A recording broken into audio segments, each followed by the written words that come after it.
Namun kalau secara politik tentu harus melakukan komunikasi-komunikasi dahulu.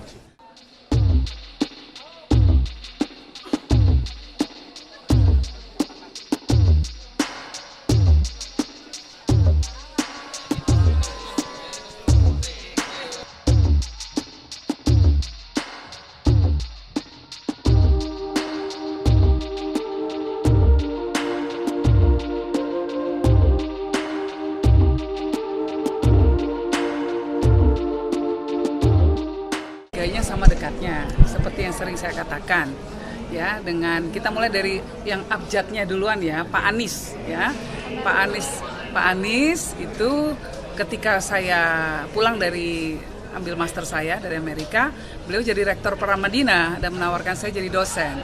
Jadi saya pernah menjadi dosen di Paramadina ketika Pak Anies menjadi rektor. Selain itu kami sering sekali diundang bareng-bareng jadi pembicara di acara forum-forum global. Jadi saya ya cukup akrab dengan Pak Anies ya. Yang kedua dengan Pak Ganjar. Pak Ganjar itu teman sendiri ya, teman-temannya Pak Ganjar juga teman-teman, terutama teman-teman suami saya. Nah, kemudian dari sisi ideologi pastinya sebagai seorang nasionalis marhaen ya, itu selalu ada himpitan-himpitan atau ada titik-titik temu dengan kaum Nahdien. Apalagi kalau lihat sejarahnya dari zaman dulu, dari Mbah Hashim Asy'ari, Bung Karno itu bahkan pernah ditampung oleh kakek buyut saya di Tebuireng. Jadi perjalanannya panjang. Dan istrinya Pak Ganjar, Mbak Atikoh dari kalangan pesantren. Ya, pasti di sana ada kedekatan. Kalau dengan Pak Prabowo itu kedekatannya malah fisik. Karena eyang saya, Eyang Wahid Hashim, itu tetanggaan dengan eyangnya Pak Prabowo, Eyang Margono, pendiri BNI 46. Nah, jadi ketika Eyang Margono meninggal, yang mendoakan eyang saya. Rumahnya satu pagar. Itu jadi dekat sekali. Selain itu dulu sebelum suami saya bergabung dengan PSI, dulunya suami saya kader Gerindra.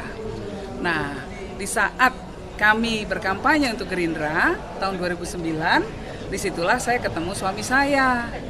Nah, jadi Pak Prabowo ini dengan kata lain adalah mak comblang saya.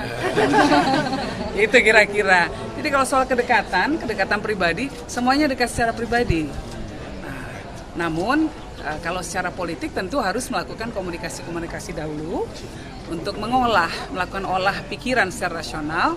Tapi kalau saya pribadi ada tambahannya, karena saya selalu punya mekanisme spiritual juga.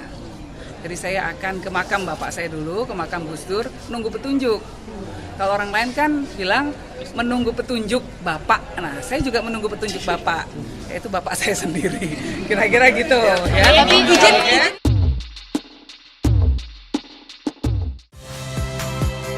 Saya Nitya Anissa, saksikan program-program Kompas TV melalui siaran digital, pay TV, dan media streaming lainnya. Kompas TV, independen, terpercaya.